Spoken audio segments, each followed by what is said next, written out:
Hello friends, welcome to my YouTube channel. और आज की वीडियो में मैं आपको बताऊंगी आइल्स के बारे में। बेसिकली हम इसे आइल्स बुलाते हैं। इसमें जो टी वर्ड होता है वो साइलेंट होता है, इसलिए हम इसको आइल्स बोलते हैं, ना कि आइलेट्स। देन उसके बाद है इसकी डेफिनेशन, क्योंकि आइल्स को समझने के लिए सबसे इम्पोर्टेंट है हमें इसकी डेफिनेशन पता होनी चाहिए।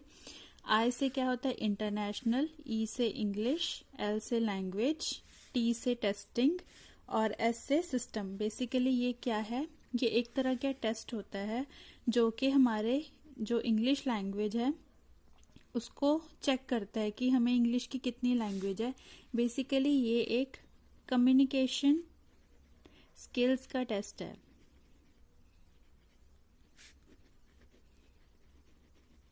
जो कि हमारी इंग्लिश में होती है।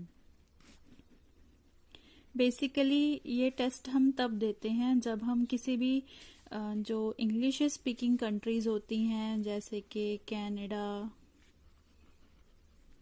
यूएसए, ऑस्ट्रेलिया, यूके और न्यूजीलैंड,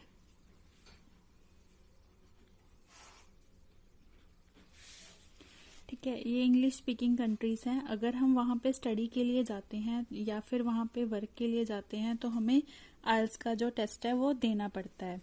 जो यूएसए और यूके है, यूके में ऐसे होता है कि कुछ कॉलेजेस हैं जो एक्सेप्ट करते हैं। बेसिकली यूएसए में आइल्स का होना इतना इम्पोर्टेंट नहीं है, बट कनाडा, न्यूजीलैंड और ऑस्ट्रेलिया, इसमें जाने के लिए हमारे पास आइल्स होनी ज़रूरी है। अगर हम वहाँ पे स्टडी के लिए जा रहे हैं या फिर वर्क के लिए या उधर परमानेंट रेजिडेंट के लिए, तो उसके लिए हमारे पास आइल्स का जो टेस्ट है और उसके स्कोर्स हैं वो भी होने चाहिए,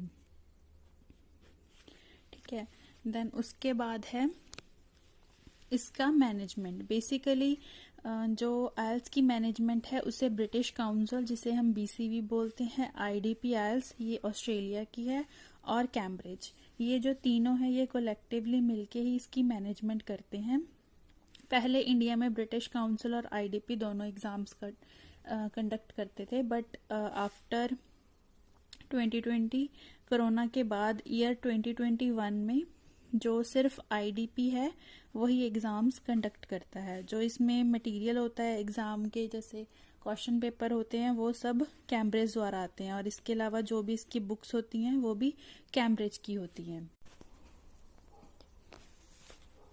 तो आगे है मिनिमम एज। जो आइल्स होता है उसकी कोई भी मैक्सिमम एज नहीं होती है। हम जो आइल्स का एग्ज़ाम है वो किसी भी एज में दे सकते हैं।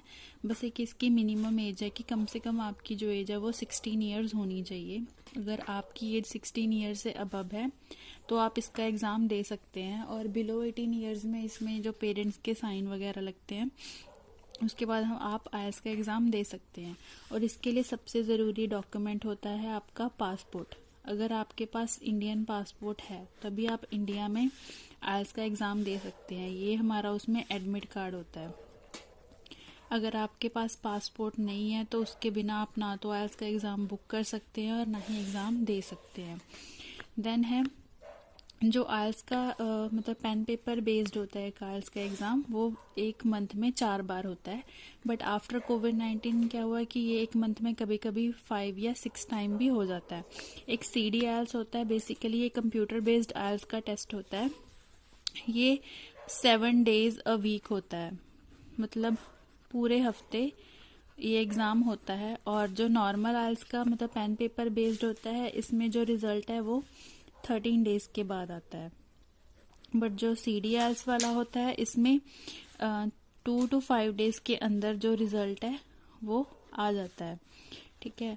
बट एक ये है कि ये उनके लिए बेनिफिशियल होता है जिनकी जो टाइपिंग स्पीड है वो अच्छी है, वरना अदरवाइज पेन पेपर बेस जो आइल्स का एग्ज़ाम होता है वो ज़्यादा इजी रहता है नॉर्मल के लिए। उसके बाद है टाइप्स ऑफ आइल्स। बेसिकली ये एकेडमिक और जर्नल ट्रेनिंग, ये 2 टाइप्स का होता है। एकेडमिक उनके लिए होता है जो फॉरेन में स्टडी करने के लिए जाते हैं, वो एकेडमिक का टेस्ट देते हैं। और जो जर्नल का होता है वो वर्क परमिट या फिर जो वहाँ पीआर मतलब परमानेंट रेजिडेंस लेने के लिए जाते हैं उसके लिए टेस्ट होता है। और इन दोनों में ये है कि एकेडमिक और जर्नल ट्रेनिंग में ज़्यादा कुछ डिफरेंस नहीं होता। इनकी जो सिर्फ 2 मॉड्यूल्स हैं उनमें थोड़े थोड़े चेंजेस होते हैं, वो मैं आगे आपको बताऊंगी। और इनका बैंड रिक्वायरमेंट का भी थोड़ा डिफरेंस होता है। देन उसके बाद है हमारे मॉड्यूल्स। मॉड्यूल्स मीन्स कि ये 4 टाइप के एग्ज़ाम होते हैं। इनमें लिसनिंग, रीडिंग, राइटिंग, ये जो 3 एग्ज़ाम है ये एक ही दिन में होते हैं और टोटल टाइमिंग इनकी 3 आवर्स होती है। मिनिमम 3 आवर्स में ये हो जाते हैं, 3 से थोड़ा बहुत टाइम ऊपर हो सकता है। देन उसके बाद होती है हमारी स्पीकिंग। स्पीकिंग का जो एग्ज़ाम होता है वो किसी भी अलग डे में होता है और इसमें ज़्यादा से ज़्यादा 20 मिनट लगते हैं, 20 या 30 मिनट, और इससे ज़्यादा नहीं होता। ये सिर्फ एक जैसे इंटरव्यू देते हैं उसके जैसे ही होता है स्पीकिंग का एग्ज़ाम। देन उसके बाद एग्ज़ाम फ़ी, जो आइल्स की एग्ज़ाम फ़ी है वो रिसेंटली 14,700 है और ये कभी मतलब ईयरली ये इंक्रीज़ होती रहती है, मतलब ये कोई फिक्स नहीं है, बट रिसेंटली जो चल रही है वो 14,700 है। देन उसके बाद है आइल्स की स्कोरिंग। आइल्स की स्कोरिंग बेसिकली हम इसे बैंड्स बोलते हैं, जो इसके मार्क्स हैं वो बैंड्स में आते हैं।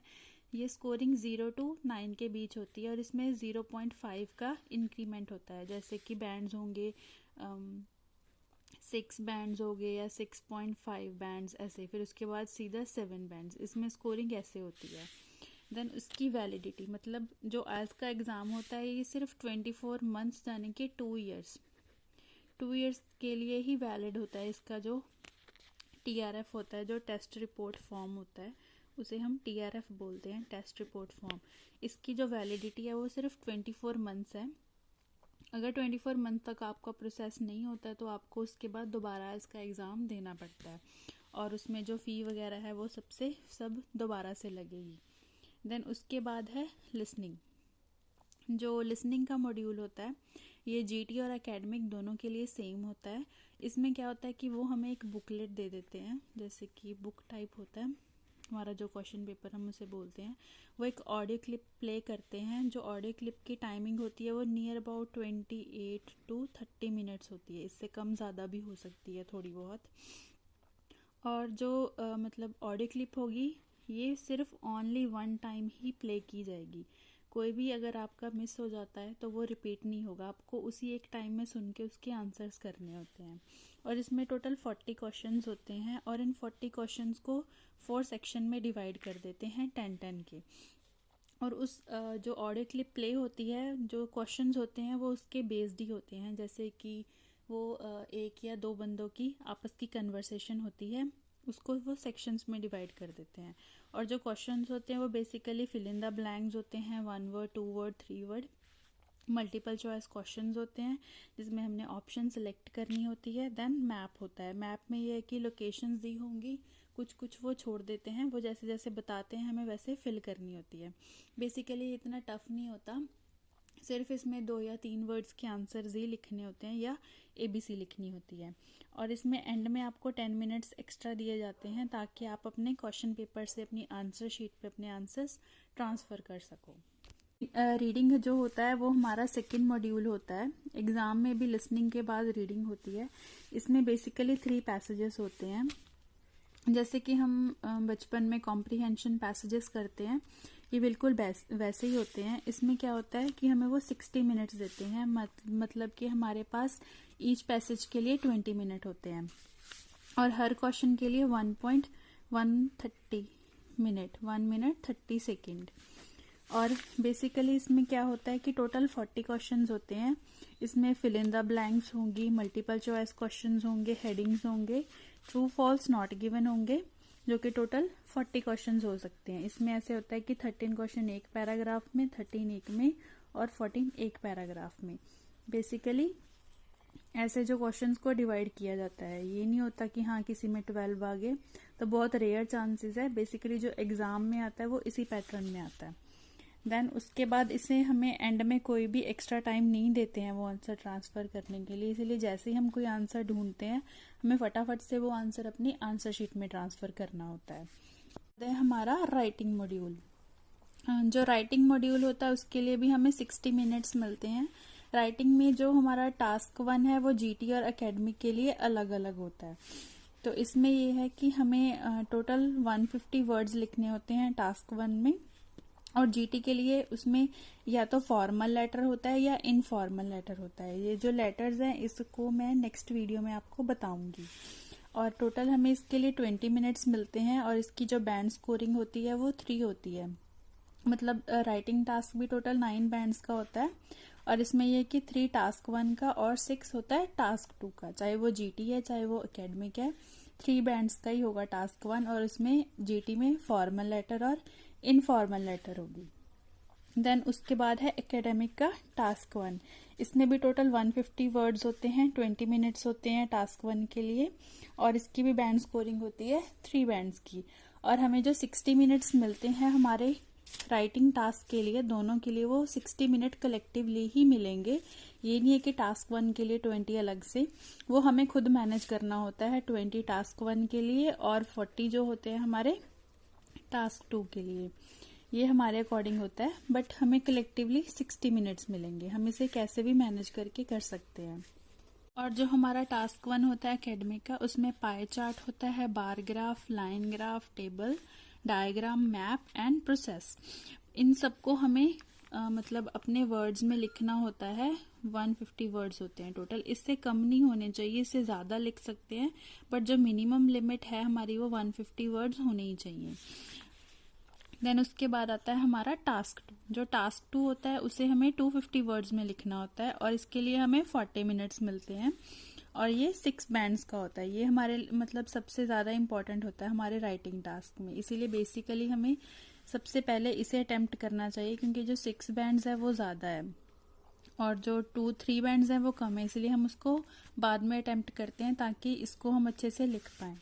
देन उसके बाद इसमें 4 to 5 टाइप के ऐसे होते हैं, जैसे कि एग्री, डिसएग्री, एडवांटेजेस, डिसएडवांटेजेस, वो सब ऐसे मैं आपको एक अलग वीडियो में बताऊंगी। देन उसके बाद आता है हमारा स्पीकिंग। ये हमारा लास्ट मॉड्यूल है स्पीकिंग का, और इसमें बेसिकली 3 पार्ट्स में इसे डिवाइड कर देते हैं। जो हमारा फर्स्ट पार्ट होता है इसमें इंट्रोडक्टरी क्वेश्चंस होते हैं, जैसे कि वो आपका नाम पूछेंगे या आपका फेवरेट कलर, और बेसिकली हमें उसे 3 to 4 लाइन में आंसर करना होता है। इसमें ये नहीं है कि हम उसे मतलब सिर्फ एक वर्ड का आंसर दें, हमें उसे कम से कम 3 to 4 लाइन्स या 1 to 2 लाइन्स में आंसर करना होता है। देन उसके बाद होता है पार्ट 2। ये हमारा बहुत इंपॉर्टेंट है। पार्ट 2 में क्या है, हमें वो कोई भी टॉपिक दे देते हैं जिसे हम क्यू कार्ड बोलते हैं। ये जो टॉपिक होता है वो हमारे जो पर्सनल एक्सपीरियंस हैं उनके रिलेटेड ही होता है। जैसे कि कभी कभी हम कभी कहीं घूमने जाते हैं या फिर हमारी कोई फेवरेट बुक, ऐसे उसे हमें 1 मिनट के लिए प्रेपरेशन के लिए वो देते हैं। देन 2 मिनट हमें उसे टॉपिक पे कंटिन्यूली बोलना होता है। ये थोड़ा सा टफ हो जाता है, इसके लिए प्रैक्टिस चाहिए होती है। विद प्रैक्टिस ये चीज़ कोई भी बोल सकता है। देन उसके बाद आता है हमारा पार्ट 3। पार्ट 3 में क्या होता है, फॉलोअप क्वेश्चंस होते हैं। फॉलोअप क्वेश्चंस मीन जो हमारा क्यू कार्ड है उससे रिलेटेड ही क्वेश्चंस होते हैं। इनकी नंबरिंग कितनी भी हो सकती है, ये एग्जामिनर पे डिपेंड है। 6-7 भी हो सकते हैं, कोई 1-2 भी पूछता है, इसलिए कोई स्पेसिफिक नंबर नहीं है क्वेश्चंस का। बट बेसिकली ये है कि जो इनके आंसर्स होते हैं वो हमें कम से कम 5 to 6 लाइन्स में देने होते हैं। तो ये सब था हमारा आज का आइल्स का, और इन द नेक्स्ट वीडियो मैं आपको जो हमारी लिसनिंग है उसकी टिप्स और ट्रिक्स बताऊंगी, और बताऊंगी कि हम लिसनिंग को कैसे अटेम्प्ट करते हैं और लिसनिंग का पैटर्न कैसे होता है। So friends, this is the end of my video. Hope you like it. If you find it useful please give a thumbs up. और अगर आपके कोई क्वेरीज या कोई रिव्यू आप देना चाहते हो तो आप वो मुझे कमेंट बॉक्स में दे सकते हो, और मेरे चैनल को सब्सक्राइब कर लो ताकि इन फ्यूचर में कोई भी वीडियो डालूँ इंग्लिश की या आइल्स की तो आपको उसका नोटिफिकेशन मिल जाए। Thank you very much.